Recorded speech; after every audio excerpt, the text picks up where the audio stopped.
안녕하세요. 처음 하는 것처럼 하세요.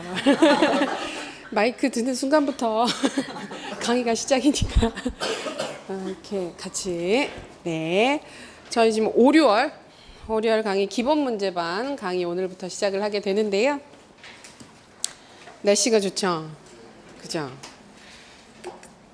네, 남들은 뭘 하든 간에 저는 열심히 이제 5월 달부터는 조금 더 마음을 조금 잡으시고, 지금이 되게 많이 흔들리는 시기거든요. 7, 8월이 돼서 확 더워지면 그때는 누구나 다 열심히 해요. 누구나 다 열심히 해서 딱히 내가 막 마음을 막 붙잡겠다 이런 생각 없어도 남들이 옆에서 열심히 하니까 괜찮은데, 5, 6월 같은 경우에는 1, 2, 3, 4 혹은 3, 4 이런 식으로 나름 계획 잡아서 공부 시작하셨던 선생님들이 약간 흔들리는 시기거든요. 그다음에 날씨도 좋고 주변에 막 그렇잖아요. 그래서 열심히 같이 꽉 잡고 해요. 자, 저희 오늘 자료를 하나 받으셨고요. 그다음에 왜 이걸 줄까? 왜 논술 모의고사 답안지가 있을까? 왜 있을까요? 모의고사를 보나 보죠, 오늘. 그죠?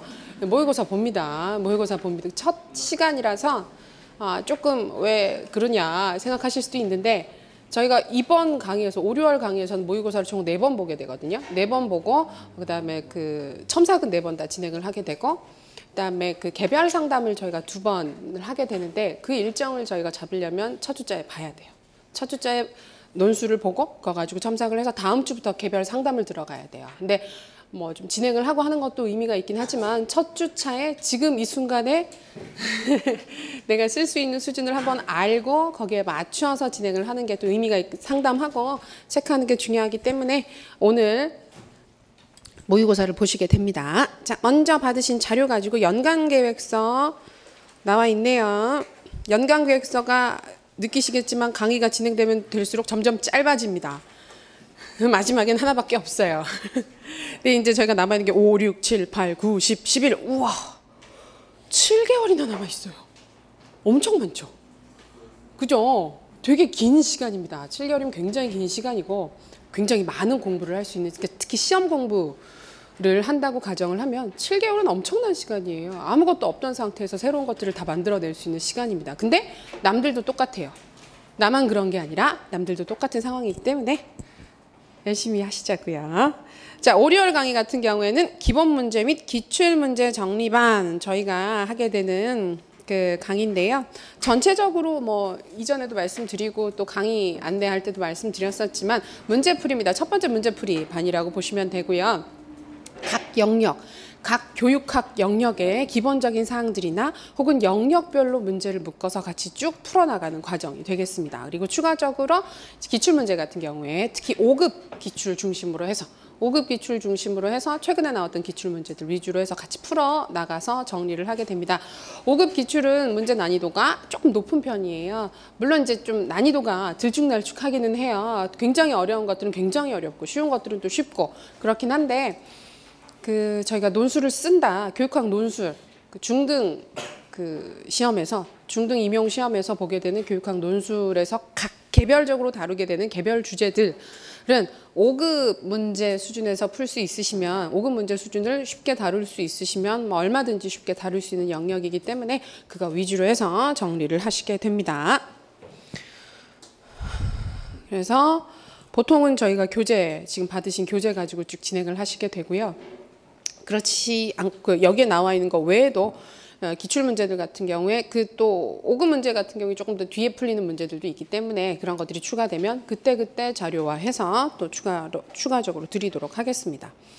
그리고 이제 보통 매 시간마다 주제들을 정리를 하게 됩니다. 저희 교재에 보면 총 14개 정도의 개별 주제들이 묶여 있거든요. 초반부에. 그러니까 그 주제들은 거의 매 시간 하나씩 다루어 나가게 될 예정입니다. 약간은 정책적인 주제들, 정책적인 이슈들 위주로 해서 정리를 하시게 됩니다. 자, 여기 나와 있듯이 첨삭이 총 4회 진행이 된다. 모의고사 4번 보게 되고요.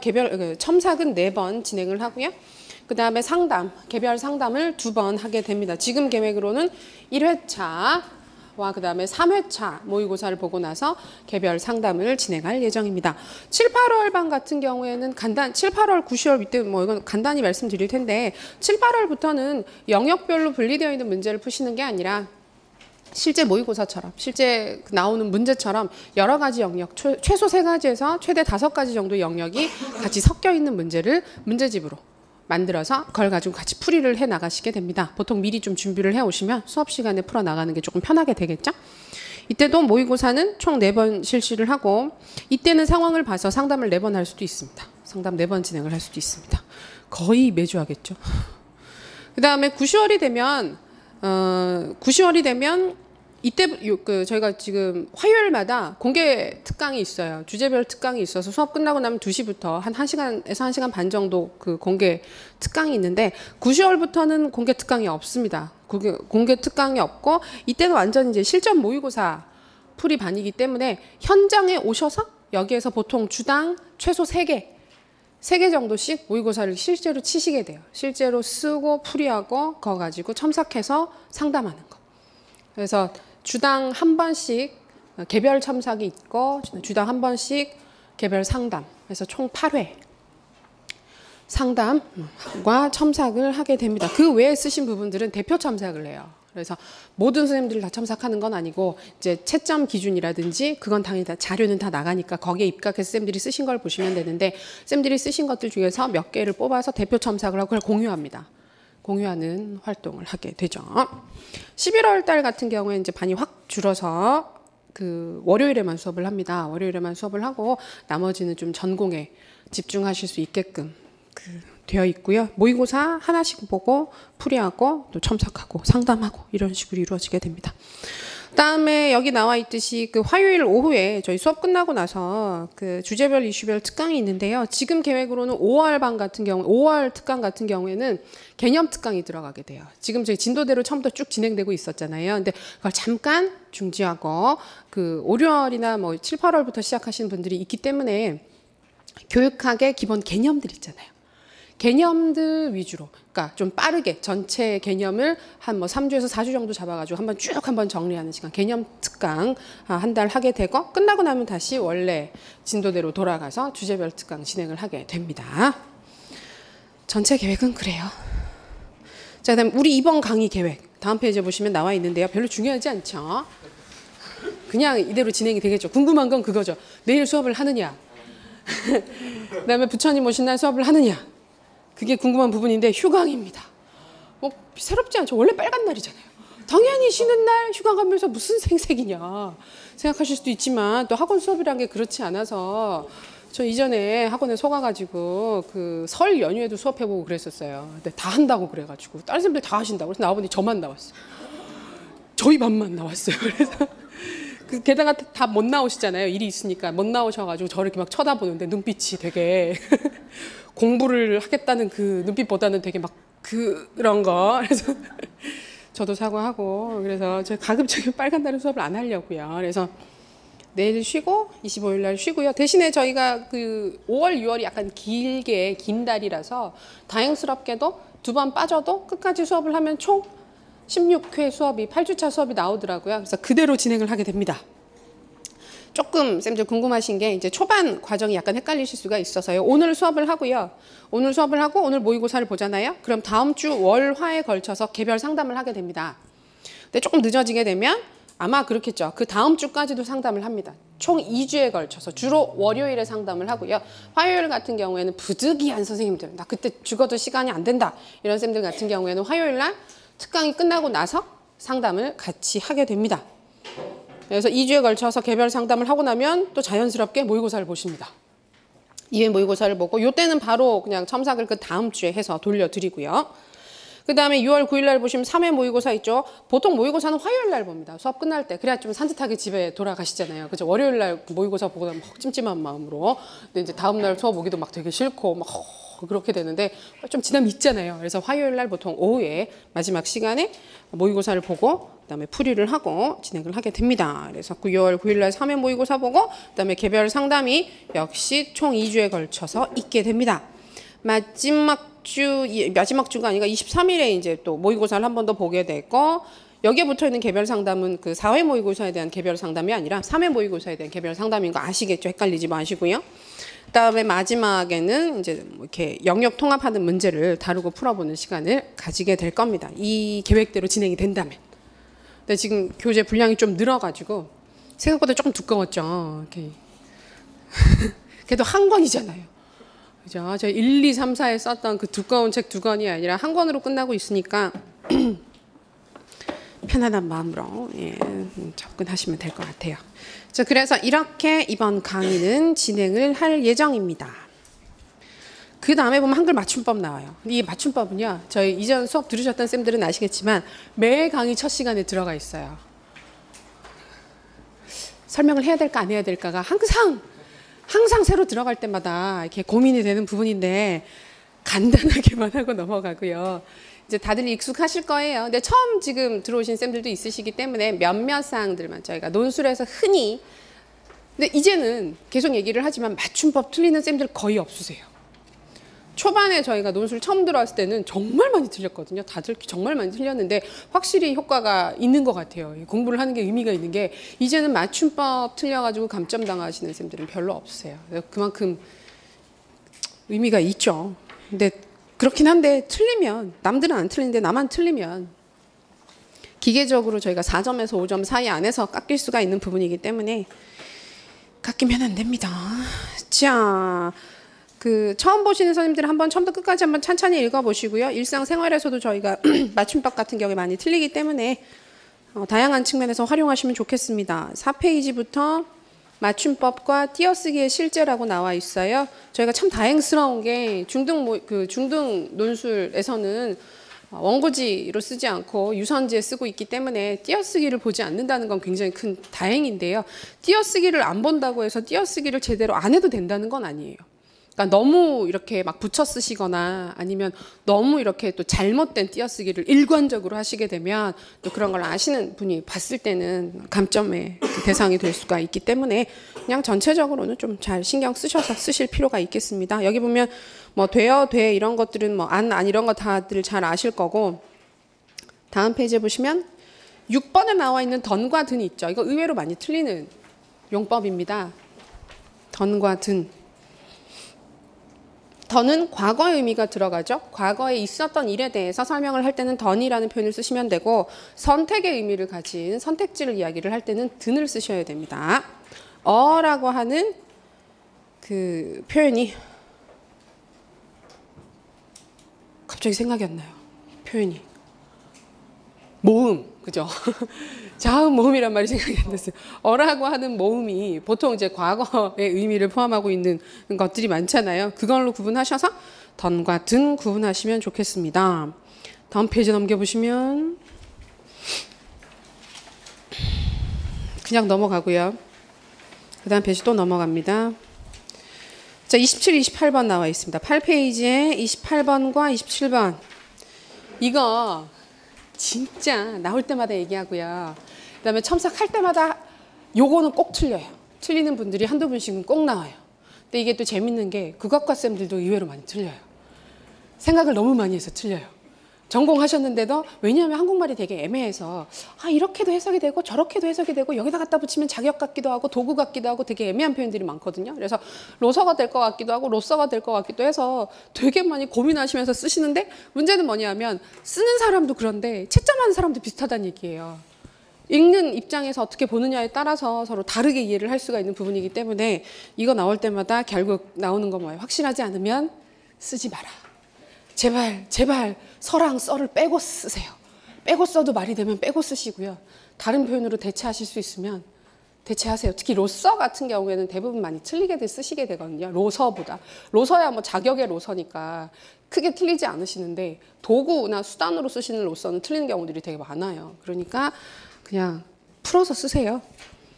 자, 먼저 28번에 보시면 로서 나와 있죠. 로서는 자격, 교육자로서 일생을 보내다, 교사로서 해야 할 일, 교사로서 마땅히 해야 할 일, 뭐 학생으로서 지켜야 할 도리 등등 이런 표현을 쓸 때 로서를 쓰게 되는 거고, 로서는 무엇을 가지고 무엇을 한다라고 하는 의미로서 수단이나 도구를 의미를 할 때 로서를 쓰게 됩니다. 밑에 나와 있는 것처럼 도끼로서 나무를 찍다, 칼로서 과일을 깎다 등등 전부 다 도구들이 나와 있죠. 그럼 공부를 함으로써 같은 수단적 도구적 의미가 들어갈 때 써가 들어갈 수 있다라고 하는 것도 같이 연관지어서 보실 수가 있죠. 그게 27번에 나와 있는 표현입니다. 함으로써와 함으로라고 해서 이것도 저희가 보통 한국말에서 받침이 풀어지게 되면 좀 틀렸다라고들 많이 생각을 하시기 때문에 앞에 표현을 많이 쓰시게 되는데 도구일 때만, 수단이나 도구일 때만 받침을 살려가지고 뭐뭐 함으로 써라고 쓰는 게 맞고, 원인과 결과의 의미를 얘기를 할 때는 그냥 풀어서 쓰게 되는 함으로 등등으로 쓰는 게 맞다는 거 헷갈리지 마시고 쓰시고, 헷갈리면 어떻다? 쓰지 마세요. 굳이 채점하시는 분들을 2번, 3번 읽게 만들고 여러 번 생각을 하게 만드는 건 내 글에 대해서 점수를 받을 때 그다지 좋은 일이 아닙니다. 그렇기 때문에 편하게 접근하시면 좋겠습니다. 거의 그 정도죠. 나머지는 없습니다. 나머지는 뒤에 보시면 그거죠. 맞추다 마치다 정도는 나와 있긴 한데 그걸 제외하면 나머지는 일상생활에서 저희가 주로 쓸 수 있는 표현이지, 교육학 논술에서는 이런 표현들 잘 쓰지 않죠. 지문에 나와 있는 표현들을 주로 활용해서 쓰시게 되고, 교육학 공부하시면서 확인하셨던 사항들 가지고 얘기를 하시는 거기 때문에 맞춤법은 의외로 그렇게 많이 고민을 하실 부분은 아닙니다. 맞히다 맞추다가 어디에 있더라? 넘어갔다.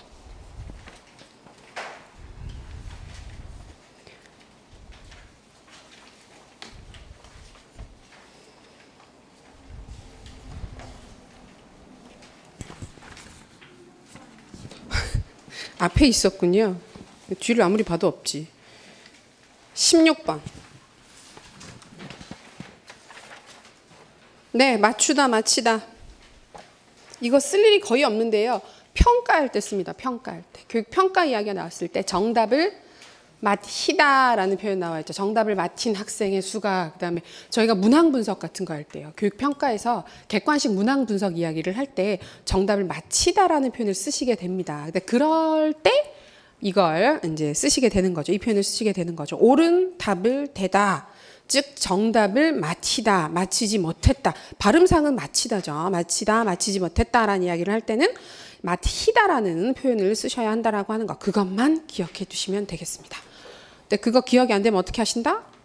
옳은 답을 댄 학생 이라고 얘기를 하면 돼요. 정답을 표기한 학생 이런 식으로 풀어 쓰시면 돼요. 한국말은. 이게 원고지 같은 경우에는 글자 수가 제한이 되니까 막 함부로 못 풀잖아요. 근데 저희가 2장의 유선지에다가 편하게 쓰실 수 있는 글이기 때문에 사실 분량은 그렇게 큰 문제가 되지 않습니다. 아직도 분량 가지고 고민하시는 분들이 있는데 교육학 논술에서 분량은 아주 심각한 채점의 요소가 아닙니다.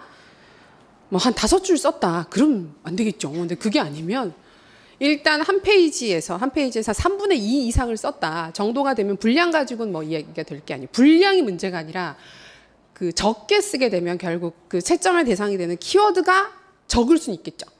그것 때문에 감점이 발생하면 발생을 하는 거지, 양을 적게 썼다고 감점을 하거나 많이 썼다고 추가점을 주거나 그런 건 없어요. 그러니까 양 가지고 너무 스트레스 받지 마시기 바랍니다.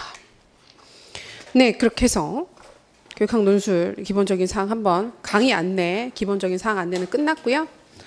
교재 보겠습니다.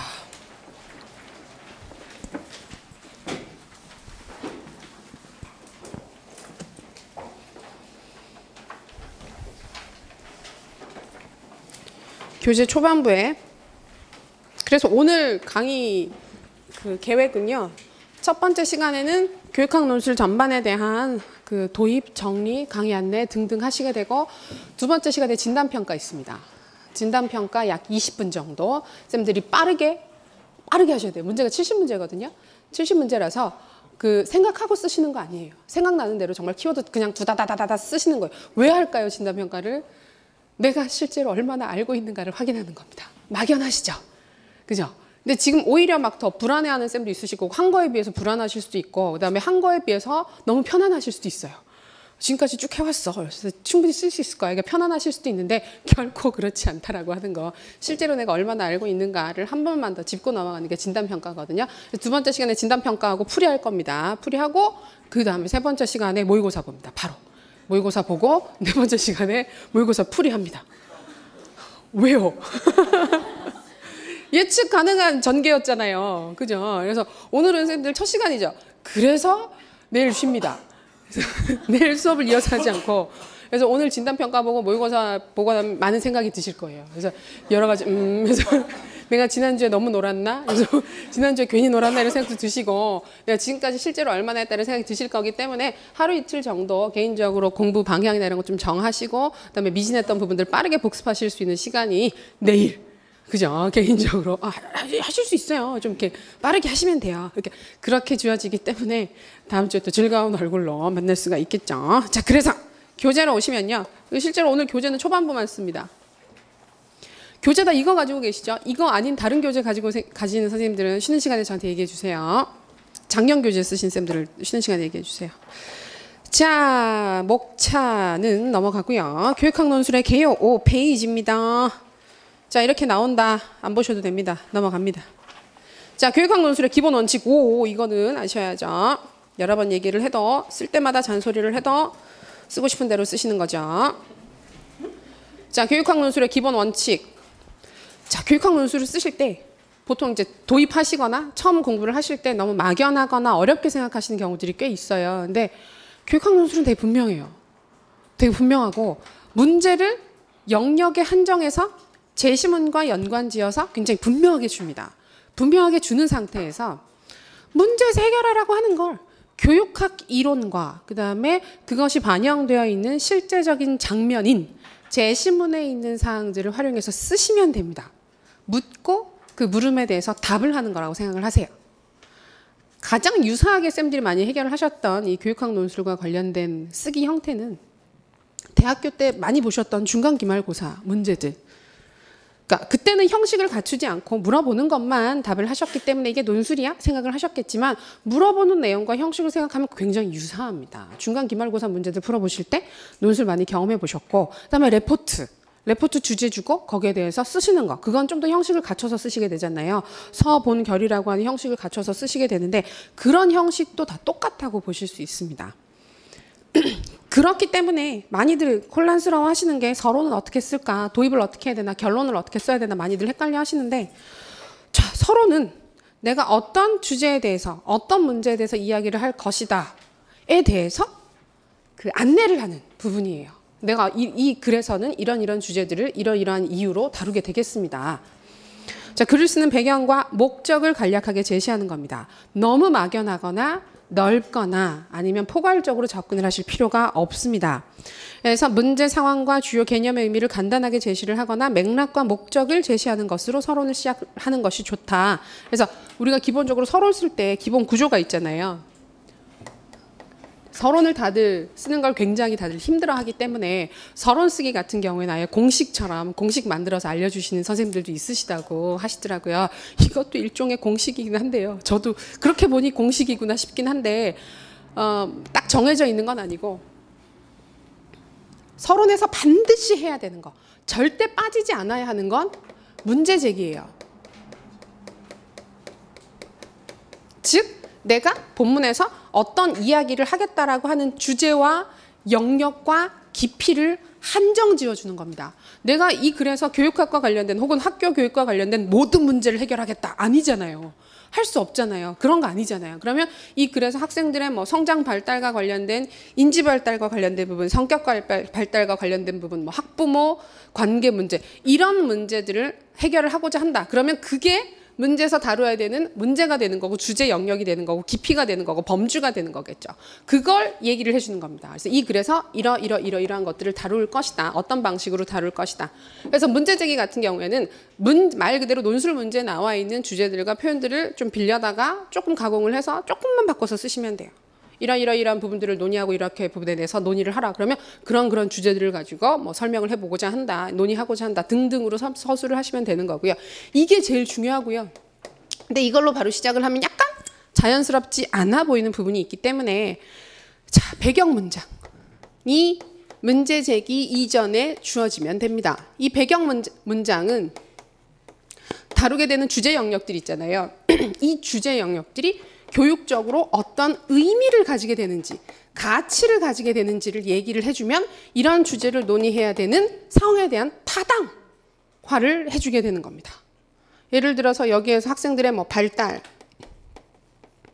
발달 심리, 뭐 상담 그다음에 학부모 참여 와 같은 주제를 중점적으로 다룬다라고 얘기를 하게 되면 각각의 영역들이 교육의 장면에서 어떤 의미를 가지는지 혹은 이것을 그 교사들이 잘 알고 접근하는 것이 교육적으로 어떤 장점이 있는지에 대해서 얘기를 해주면 그게 배경 문장이 되는 겁니다. 그러니까 이런 주제들이 그만큼 중요하기 때문에 이 문제에서 그런 논의를 하고자 한다 하는 것이 살펴보는 것이 교육적으로 의미를 가지게 된다. 이런 식으로 주제를 타당화해 주게 되는 거잖아요. 그렇게 되면 자연스럽게 배경 문장과 문제 제기로 서론이 구성이 되게 되는 거죠. 근데 막 시작하실 때 관련되는 막 멋진 문장들 있잖아요. 한 문장으로 딱 멋지게 도입할 수 있는 문장들이 생각이 나시면 그렇게 쓰시면 돼요. 되는데 보통 그게 잘 생각이 안 나고 주제 영역들이 한두 가지가 아니라 지금 4가지에서 5가지 정도의 주제 영역이 나오는데 그 여러 가지 영역을 한꺼번에 포섭할 수 있는 일반적인 문장을 생각하는 건 되게 어려워요. 보통 그중에 한두 가지만을 대표를 하게 되거나 어느 한쪽에 치우쳐 있는 문장들을 쓰시게 되는데 그러면 글이 또 방향 자체가 썩 맞지가 않거나 아니면 너무 일반적인 얘기를 하는 거예요. 교육은 매우 중요한 활동이다 라든지 그런 맨날 많이들 쓰시는 게 요새 많이 인용을 하시는 게 그거 많이 인용하시더라고요.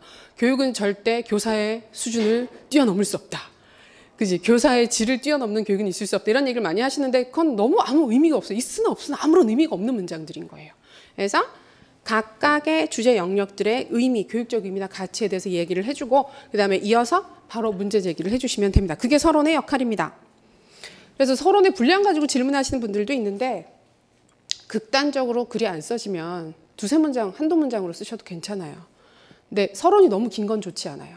서론이 너무 기는 건 그래서 보통 저희가 그 답안지에 보면 5칸 정도씩 구획이 되어 있죠. 그걸 가끔 보면 10칸 정도를 서론으로 쓰신 경우도 있어요. 근데 그렇게 되면 무슨 문제가 있느냐면 본론에서 써야 될 이야기를 서론에서 하고 있다는 얘기예요. 너무 깊이 서론에서 다루게 되면 본론에서 할 얘기가 없어요. 그건 잘못 읽으면 마치 서론을 쓰지 않고 바로 본론부터 시작한 것처럼 읽힐 수도 있기 때문에 되게 위험한 쓰기 방식이에요. 그래서 분량은 크게 상관없지만 서론 너무 길지 않게 쓰시면 되겠습니다. 자, 두 번째, 한 문단에 하나의 주장과 이야기를 한다. 이게 되게 당연한 얘기죠. 문제에서 4개를 물어보면 본문을 몇 개 달라고 그러? 4개 해달라고 그러. 5개를 물어보면 5개 해달라고 그러. 근데 글을 읽다 보면 아, 내가 봤을 때는 얘네 2개를 합치는 게 좋을 것 같아. 문제에서 4개를 물어봤지만 합쳐가지고 3개로 만들면 참 좋을 것 같아. 생각이 들죠. 들지만 참으셔야 돼요. 가급적이면 참으세요.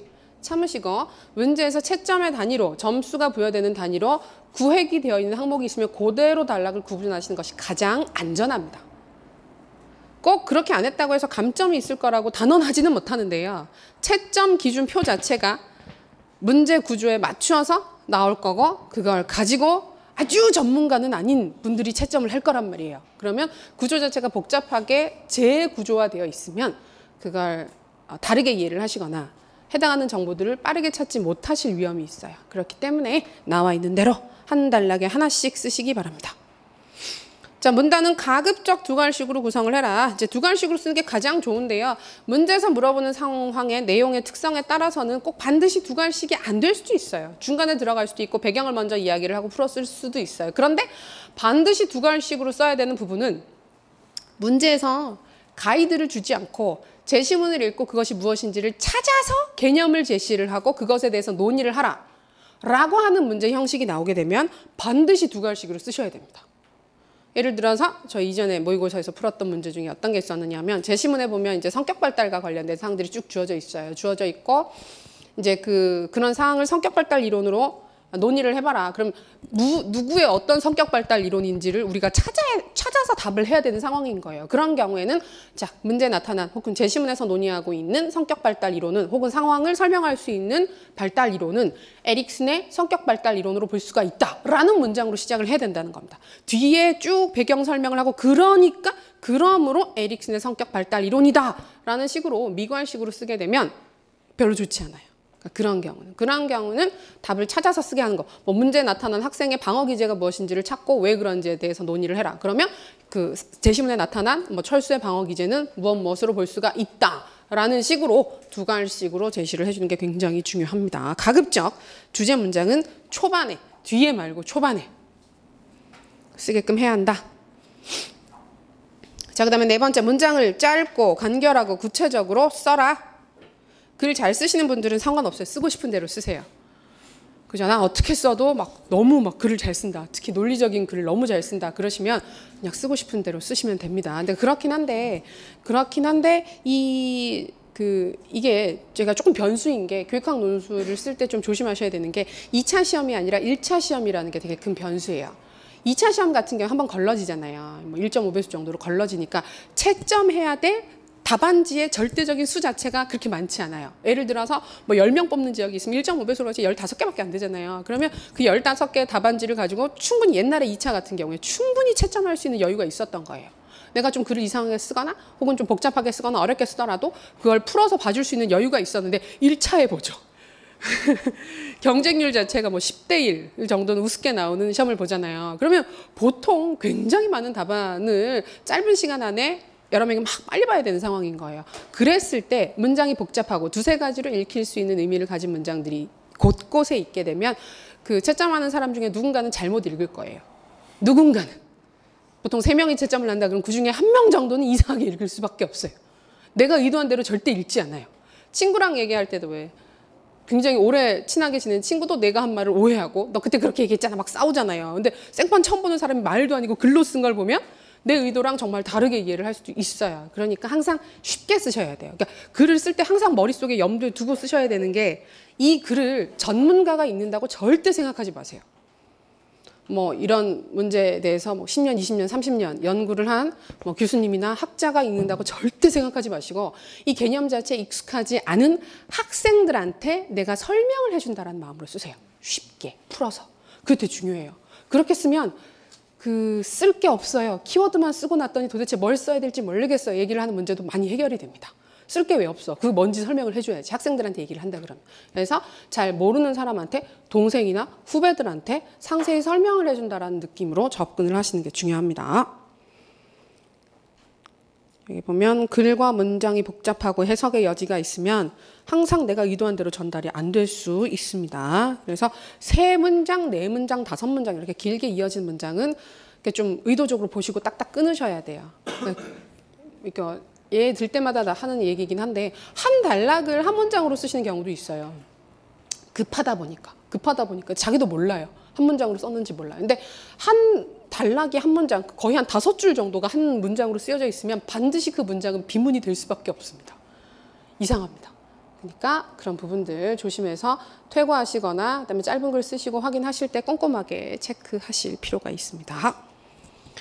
자, 문장에서 다루는 단어와 표현은 분명하고 일관되게 제시를 할 거. 앞에 썼던 표현 그대로 쭉 이어서 쓰시면 되는데 가끔 그런 경우는 있어요. 너무 긴 단어 있잖아요. 너무 긴 단어 같은 경우에는 가끔 줄여서 쓰시는 경우도 있는데 줄여서 쓸 때는 줄여서 쓴다라고 하는 걸 표시를 해주셔야 돼요. 처음에 왜 그런 거 있잖아요. 교육복지 우선지원 사업 같은 경우 쓰다 보면 되게 힘들죠. 교육복지 우선지원 사업 10글자예요. 10글자짜리 계속 반복해서 쓰려고 그러면 사실 쓰는 입장에서 조금 지치고 좀 힘들기 때문에 그런 게 첫 번째 교육복지 우선지원 사업이라고 쓰고 괄호에서 이하 뭐 교보구 라고 표시를 하고 쓰시면 되는데 그런 거 없이 바로 교보구는 교보군 이렇게 쓰는 게 별로 좋지가 않아요. 그러한 경우에는 자의적으로 표현을 해주시고 쓰시면 되겠습니다. 자, 그렇게 해서 본론을 다 쓰시고 나시면 마지막에 결론 쓰시죠. 자, 결론도 되게 많이 어려워들 하시는데 결론은 본문에서 다루었던 주제들을 정리하고 그러니까 간단하게 요약하고 그 내용들의 가치에 대해서 다시 한 번 더 재언을 해주는 형식을 갖추시면 됩니다. 자, 본문에서 다룬 주요 개념들을 간단히 요약하거나 그런 개념들의 교육적 의의, 현장에서의 가치 등을 간단하게 제시하는 거 이게 재언입니다. 의미를 다시 한 번 더 강조를 하는 거죠. 그러니까 구조 자체가 서론이랑 비슷해요. 서론에서 나왔던 얘기들이 일부 한 반절 정도는 그대로 활용이 돼도 상관이 없어요. 서론이랑 결론은 극단적으로 얘기를 하면 형식을 갖추어서 읽기만 하면 돼요. 서론을 잘 쓰고 결론을 잘 썼다고 해서 물론 인상은 좋겠죠. 도입할 때 되게 유려하게 도입을 하면 이 사람 글 되게 잘 쓰는 사람이다. 공부 되게 열심히 하는 사람이다. 똑똑한 사람이다. 라는 인상은 줄 수는 있지만 그것 자체가 점수에 반영이 되지는 못해요. 그렇기 때문에 막 특히 이제 제일 나쁜 케이스가 그거죠. 서론 쓰는데 10분씩 글이 안 나가. 이러면서 총 60분의 시간 동안 10분 정도를 서론 쓰는데 5줄 쓰는데 매진해서 막 멋진 글을 쓰고 마지막 단락을 못 쓰는 경우. 이제 본문에서 4개를 써야 되는데 마지막 항목을 빼버리고 결론까지 못 쓰는 경우. 최악이에요.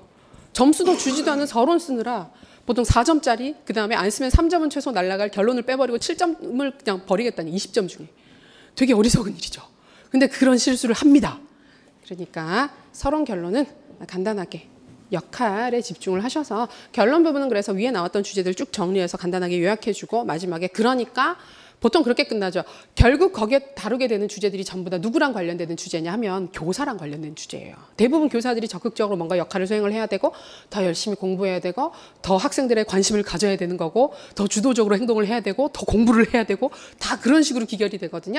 그러니까 그런 부분들을 적절히 선정하셔서 정리해 주시면 좋을 듯 합니다. 예, 기본 원칙입니다. 이 얘기는 쓸 때마다 강조하는데 재밌게도 다 아는 내용이잖아요. 다 아는 내용인데 얘기 안 하고 모의고사 보면 또 이렇게 또 안 써요. 저번에 그렇게 썼는데 다음번에 모의고사 볼 때 이런 얘기 안 하고 그냥 보잖아요. 또 원래 썼던 대로 또 써요. 근데 그게 좀 연습이 필요한 것 같아요. 반복 몸에 좀 있게끔 열심히 하실 필요가 있습니다. 교육학 논술의 평가 방법은 안 보셔도 되고요. 중요 영역 다 중요하죠. 철학, 과정, 심리, 교수 이론 및 공학, 교육, 사회학, 행정 등등 나오는데 그쵸. 지금 여기 빠진 게 평가도 중요합니다. 평가. 추세를 보면 반복적으로 계속 나오는 영역 몇몇 영역들이 있어요. 과정이랑 행정은 지금 한 번도 빠진 적이 없어요. 과정이랑 행정 무조건 어떤 형식으로든 반드시 꼭 들어갔었어요. 그래서 과정, 행정. 의외로 저희가 처음에 시작할 땐 심리가 제일 중요할 거라고 얘기를 했는데 심리는 오히려 다른 데랑 엮여서 나오는 경우도 있고 빠지기도 했었는데 과정이랑 행정은 한 번도 안 빠졌어요. 누가 들어가느냐에 따라서 다르긴 하지만 이게 교사를 선발하는 시험이기 때문에 그런 것 같아요. 그래서 과정 파트랑 행정 파트는 그 현장 중심으로 교사들과 직접적으로 관련된 업무일 때 굉장히 중요한 의미를 가지니까 그런 영역들 특히 꼼꼼하게 봐두시면 좋겠습니다. 그 다음에 이어서 이제 예시 문제들이 나오는데요. 저희가 작년 그 시험 문제는 많이 보셨죠? 많이 보셔서 되게 익숙하시죠? 그렇다고 해주세요. 익숙하지 않으셔도 앞으로 이제 계속 보시게 될 겁니다. 공부하시게 되면. 근데 이제 그 이전에 나왔던 문제들 중에 뭐 13년도까지 쭉 있었던 유초등 교직 논술의 주제라든지 유초등은 사실 형식이 조금 달라요. 다릅니다. 우리가 보는 그 중등 시험이랑은 유초등은 시험 자체의 성격도 조금 그렇고 그다음에 평가하는 방식도 그렇고 약간 자격 시험 같은 느낌이 있기 때문에 난이도가 좀 낮은 편이에요. 교직 논술 자체가 좀 낮은 편이고 그다음에 이론적 토대가 좀 강한 문제들이라기보다는 현장에서 그냥 있을 법한, 그러니까 이론을 몰라도 어떻게든 쓸 수 있는 주제들 있죠. 그런 주제들이 주로 많이 나왔었던 것에 비해서 교육학 논술, 그러니까 중등에서 교육학 논술이라는 이름을 달고 나온 시험들 같은 경우에는 이론적 배경을 가지고 쓰지 않으면 일반적인 그냥 좋은 얘기들 있잖아요. 뭐 열심히 해야 된다. 교사가 희생정신을 발휘해서 해야 된다. 이런 얘기로는 정리가 안 되는 전문적인 주제들이 주를 이루게 됩니다. 그래서 좀 형식이 다르다. 근데 후반에 나왔던 문제들을 보게 되면 이제 이 교직 논술 같은 경우에도 의외로 이론들을 활용한 문제들이 꽤 보이죠. 다음 문제가 고 13학년도 문제인데 문제 상황을 보면서 악스 부분이 나와 있죠. 요거는 한번 사례를 한번 보세요. 사례를 보시면 이건 악스 이론 이런 게 있었지 이런 식으로 활용이 될 수 있었지 아마 기억을 하실 거예요. 자, 6학년 담임 김교사 수업 장면에서 두 학생이 주고받는 대화 내용이라고 합니다. 자, 오늘은 선생님이 여러분을 위해서 활동지를 준비했어요. 각 모둠에서 한 명씩 나와 받아가세요. 자, 미나가 얘기를 합니다. 활동지를 보고 어휴 전부 글자만 빼곡히 있네. 정말 재미없어 보여. 자, 이거 뭐 보입니까? 악스를 가지고 보시면 ARCS 중에서 글자만 빼곡히 있어. 재미없어 보여. 뭐랑 상관이 있을까요? ARCS. A죠. 주의 집중. 그 시청각적 흥미를 유발할 수 있는 자료가 전혀 없는 거예요. 그 저희가 뭐 지각적 주의 환기, 탐구적 주의 환기 이야기를 할 때 글자 저렴, 텍스트만 쭉 나열되어 있는 자료를 보게 되면 대부분 그 지각적 주의 환기가 일어나지 않고 재미없게 느껴지는 겁니다. 자, 그럼 우리 열심히 공부해 볼까요? 하고 이제 계속해서 이번에는 문제를 한번 풀어볼까요? 하연아, 내가 한번 풀어볼래? 처음 보는 문제인데 너무 어려워요. 전혀 모르겠어요. 자, 이 부분에서 처음 보는 문제인데 너무 어렵다. 그죠? 자신감.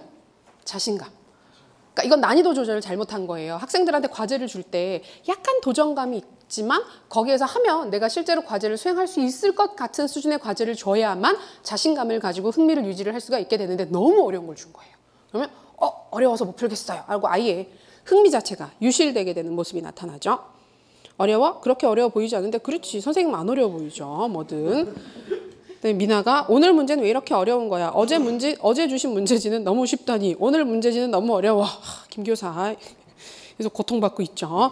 그 어제 너무 쉬웠던 것도 자신감과 관련해서 또 볼 수도 있고요. 그다음에 오늘 너무 어려웠던 것도 자신감과 관련해서 볼 수가 있겠습니다. 자, 하연이가 야 신난다. 일주일 후입니다. 다 끝났다. 미나야 너는 시험 어떻게 봤니? 지난번과 비슷하겠지 뭐. 그저 그럴 거야. 시험을 봤죠. 시험 같은 경우는 보통 어디랑 연관이 됩니까? 맨 마지막입니다. 만족감이랑 뭘 보고 나서 결과가 나왔잖아요. 결과 같은 경우에는 만족감이랑 연관을 지을 수 있는 요소들이 흔히 있습니다. 근데 미나가 지난번과 비슷하겠지 뭐 그저 그럴 거야. 그래도 넌 나보다 공부 잘하잖니? 난 네가 부러워. 어머 그러니? 미나 재수없네요. 그죠? 당연히 공부 그죠? 어머 그러니? 처음 듣는 것처럼. 하지만 솔직히 말해서 성적이 잘 나온다고 해도 자 나와 있죠. 그다지 만족스럽지가 않아. 성적이 잘 나와도 만족스럽지 않다. 자 만족감 관련된 요소를 선생님이 혹은 부모가 제대로 관리를 해주지 못한 겁니다. 단지 점수를 잘 받은 것일 뿐이야. 자 만족스럽지 않다. 점수를 잘 받았다. 그것이 나한테 무슨 의미가 있겠느냐라고 얘기를 하고 있죠. 자 만족감 전략 중에 3가지 전략이 있죠. 자 이렇게 괜찮습니다. 다 떠올리면 다 떠오를 겁니다. 그 자연적 결과 강조 전략이라고 해서 내재적 가치, 활동 자체를 통해서 얻게 되는 외재적 동기 유발 요소가 있었고 그 다음에 긍정적 결과 강조 전략이라고 해서 외재적 보상물들을 줌으로 인해서 동기를 유발시키는 요소들이 있었죠. 마지막 3번째가 뭐였습니까? 공정성 전략이 있었죠. 공정성 강조 전략이 있었는데 얘 같은 경우에 점수만 잘 받았을 뿐이야. 이게 무슨 의미가 있어? 라고 얘기를 하는 건 뭐랑 상관이 있을까요? 2가지가 다 걸려 있습니다. 자연적 결과랑 그다음에 긍정적 결과. 점수를 잘 받는데 받았다라고 하는 게 그러니까 그 학습 활동 자체에 대해서 흥미를 느끼지 못하는 거예요. 그래서 내가 목표한 바가 있었을 때 학습 목표가 있었을 때 거기에 도달했다라고 하는 것이 나한테 아무런 의미를 가지지 못하는 겁니다. 그런 경우에는 자연적 결과 강조 전략을 제대로 써서 활동 자체가 가지고 있는 내재적 가치를 이해시켜 줄 필요가 있고요. 그 다음에 점수를 잘 받았을 뿐이야. 그게 나의 삶이랑 무슨 상관이 있니? 무슨 의미가 있니라고 얘기를 하는 부분은 보상이 적절히 주어지지 않은 거예요. 외재적 보상 자체가. 그럼 그 좋은 점수가 뭐 부모님의 칭찬으로 이어진다든지 아니면 그것 자체가 이후에 나의 진학이나 진로랑 연관이 된다든지 그런 정보들이 그 긴밀하게 연관이 되게 되면 이제 긍정적 그 보상이 되게 되면서 외재적 동기가 향상되게 될 수가 있는데 그 2가지 요소가 다 지금 부족한 상황이라고 볼 수가 있습니다. 아 그래? 그렇게 얘기를 하고 미나가 그리고 나는 사실 수업 시간에 공부하는 내용이 도대체 나와 무슨 관련이 있는지 정말 모르겠어. 그냥 무조건 공부해. 이건 진짜 억지로 끼워 넣은 부분인데요. 관련성이 지금 빠졌잖아요. ARCS 중에서 A, C, S는 다 얘기했는데 R 얘기가 안 나오니까 마지막 분에 나랑 무슨 상관이 있는지 모르겠어. 관련성 요소를 지어 넣어준 거죠. 문제 내가 이렇게 힘듭니다. 악수만 가지고 내기도 이렇게 힘든데 중등 문제 같은 경우에는 4개, 5개를 엮어야 되잖아요. 그러니까 참 문제 내는 쪽도 어려울 거고 그래서 억지로 이렇게 막 끼워 넣어서 문제 만드는 것들도 보이고 그러니까 당연히 서론 쓰는 거랑 결론 쓰는 게 어렵죠. 어려울 수밖에 없어요. 그러니까 너무 욕심내지 마시고 평이하게 쓰시면 좋겠습니다. 이런 거는 사례 같은 게 악수를 저희가 실제 상황에서 활용할 수 있는 사례가 될 수가 있어서 한번 봐주시면 재미있는 문제가 되고요. 다음 페이지 보시면 5급 문제가 나와 있어요. 5급 문제, 5급 행정관 선발 시험이라고 해서 저희가 보통 알고 있는 그 행정고시 있죠. 5급 행정고시. 행정고시에서 교육 직렬을 선택하는 사람들이 보게 되는 이거 2차 문제입니다. 1차 문제가 아니라 2차 문제인데 보통 교육학 영역을 필수로 다 보고 그다음에 교육학 영역 중에서 뭐 교육 철학이든 사회학이든 그런 일부 항목들을 뽑아서 선택을 해서 시험을 보게 되거든요.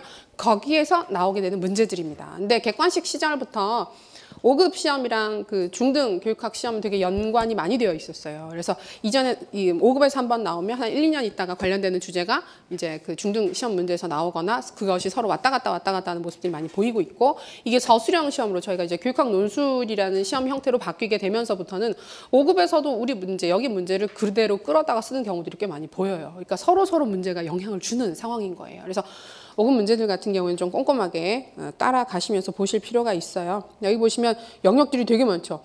2012년도에 나온 문제인데 이렇게 많은 영역들을 한꺼번에 물어보고 있습니다. 그래서 사례를 보시면 15페이지 보시면 이게 12년도 역시 문제인데요. 12년도였나?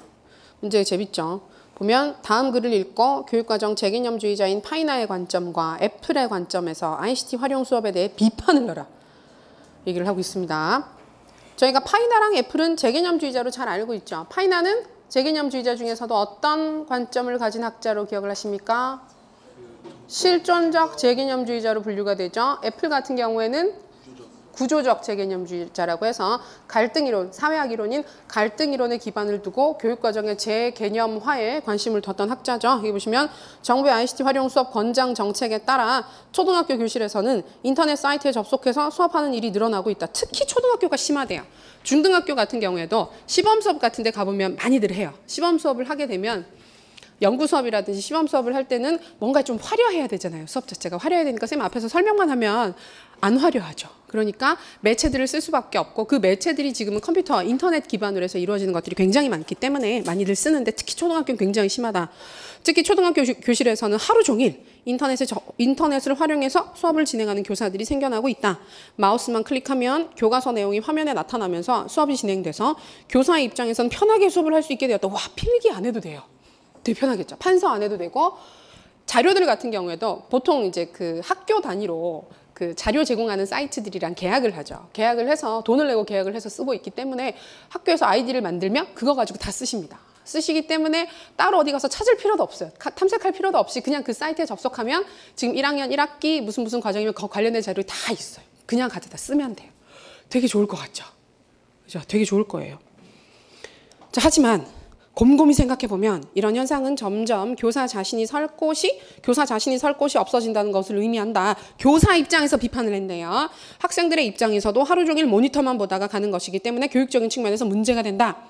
자, 비판을 두 가지 측면에서 했나요? 교사 입장에서 비판을 했고 학생 입장에서 비판을 했어요. 근데 이게 공교롭게도 위에서 얘기를 했던 파이나와 애플의 입장에 각각 대응을 하게 됩니다. 자, 교사 입장에서 문제가 있다. 누구랑 상관이 있을까요?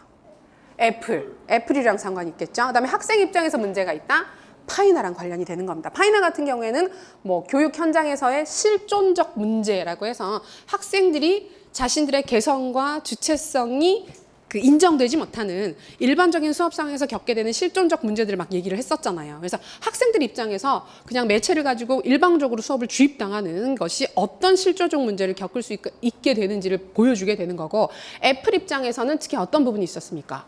과학기술이 수업 장면에 침투되는 장면의 문제에 대해서 굉장히 강하게 비판했어요. 그래서 컴퓨터라든지 기술 매체들을 활용하는 것이 그 어떤 정치적이거나 이념적인 의도를 가지고 들어오게 됐을 때 교사들이 탈숙련화되는 문제에 대해서 강하게 비판을 했는데요. 그래서 그 각각 교사 입장은 애플로 볼 수가 있고 파이나의 입장은 이제 학생의 입장으로 각각 볼 수 있는 문제를 확인하실 수 있습니다.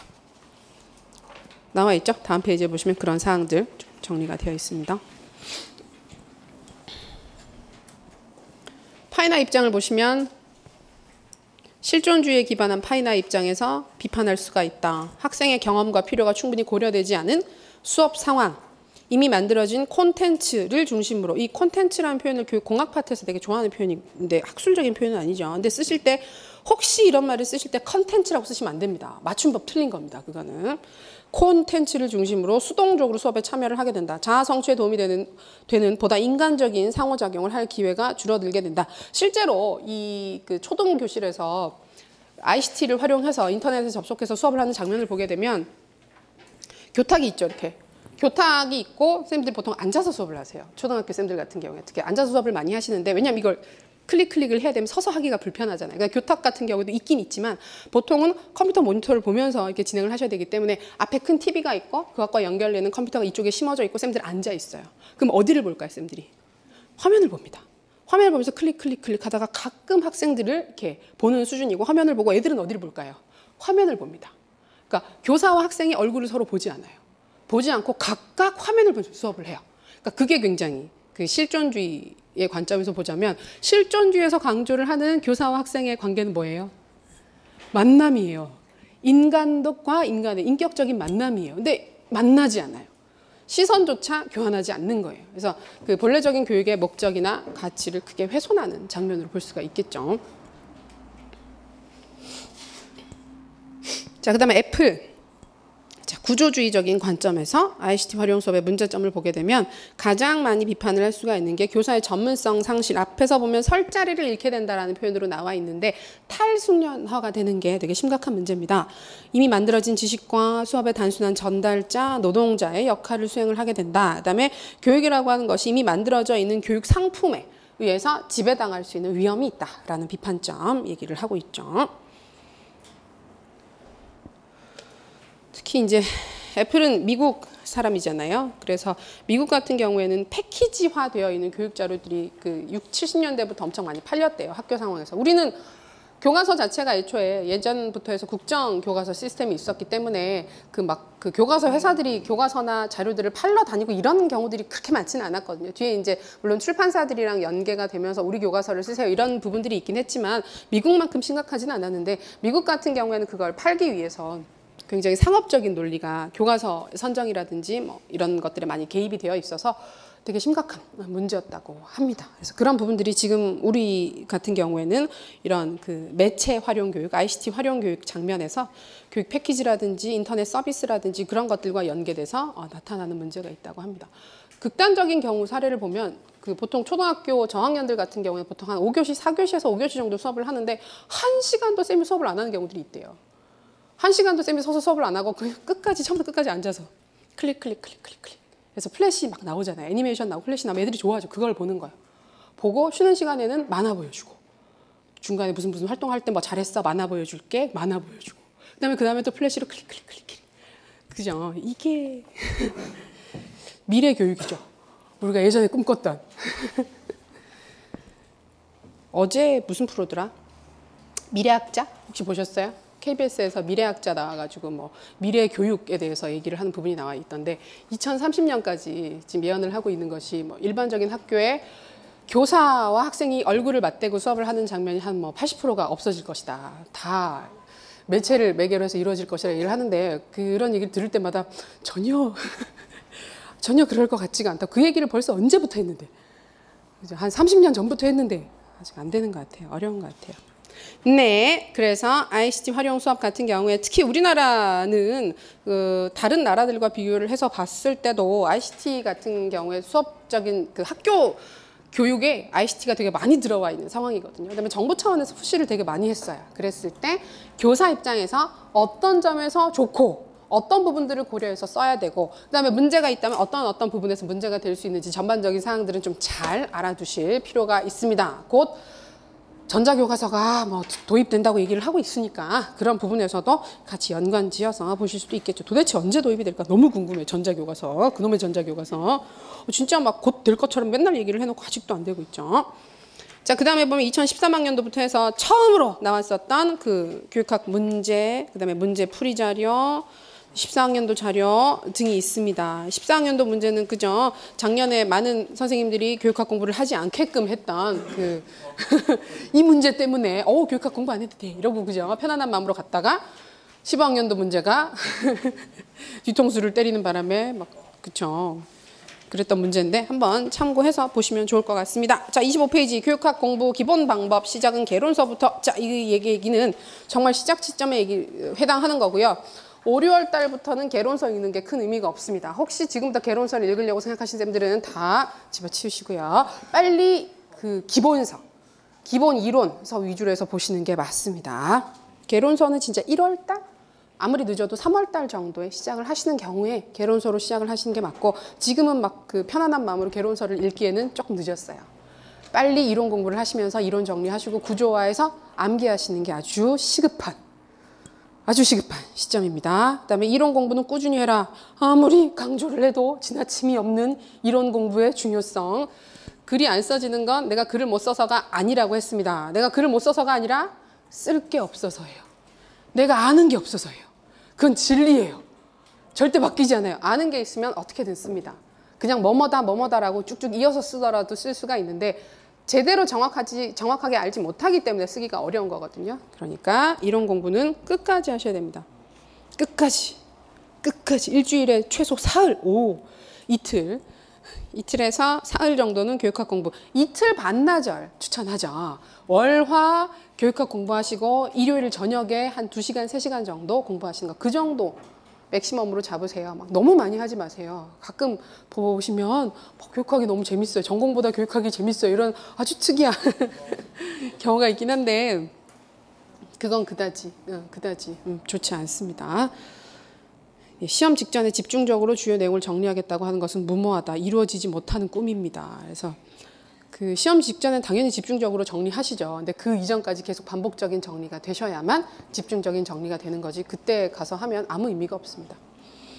자, 글쓰기 연습을 틈틈이 해라. 긴 글 쓰는 거 너무 집착하지 마시고 짧은 주제들, 중요 주제들에 대해서 짧게 쓰는 연습은 6월 달 정도까지 유효합니다. 그래서 저희가 지금 짧은 글쓰기 1, 2, 3, 4 쭉 해오고 있는데요. 하셨던 쌤들 계속 이어서 쭉 하시는 게 좋고 지금 시작하시는 쌤들 같은 경우에는 5, 6월 달에 빠르게 주당 최소 2개씩 해서 짧은 글쓰기를 계속 하시는 게 필요합니다. 짧은 글쓰기는 어려운 게 아니고요. 작은 주제가 있어요. 오늘 공부했으면 오늘 공부한 주제에 대해서 한두 가지를 뽑아서 그 한 주제 영역에 대해서 한 단락 쓰기 연습을 하는 겁니다. 그래서 일반적인 노트에 짧게 쓰시면 한 6줄 정도, 길게 쓰면 한 8줄 정도, 일반 노트 사이즈로 해서 한 8줄 정도로 해당하는 주제에 대해서 본문 한 단락을 쓰시는 거예요. 서론 결론 쓰는 게 아니라 우리가 본문 4개에서 5개 정도의 개별 본문 단락들이 들어가잖아요. 실제 논술문에. 그 하나의 단락 쓰는 연습을 꾸준히 하시면 됩니다. 주당 2개씩 꾸준히 연습을 하시면 나중에 9, 10월 달에 모의고사 연습하실 때 훨씬 편하게 연습이 되는 거 깨달으실 수 있습니다. 그래서 중요한 건 꾸준히 하는 게 되게 중요한 것 같아요. 특히 시험 공부 같은 경우. 시험 공부는 꾸준히 하는 걸 이길 수가 없어요. 쉬지 않고 꾸준히 하는 거. 남들 안 할 때 조금이라도 계속 하는 거. 쉬지 않고 조금이라도 하는 거. 그러니까 교육학이 전공 공부하다 보면 자칫 소홀해지기가 쉽잖아요. 그다음에 점수도 그렇고, 근데 점수에 비해서 분량도 이렇고, 그래서 굉장히 계륵 같은 존재잖아요. 그래서 되게 번거로운데 그렇긴 하지만 결국은 얘를 포기를 하고 갈 수 있는 영역은 아니기 때문에 최소한의 노력으로 꾸준히 주당 한 이틀 정도씩 꾸준히 하시는 게 그날 수업했던 거 복습하는 거 위주로 해서 꾸준히 가시면 시험 칠 때는 편하게 보실 수 있을 겁니다. 자, 여기까지 하시고 10분 쉬셨다가 제 2번째 시간 진단평가 들어가겠습니다.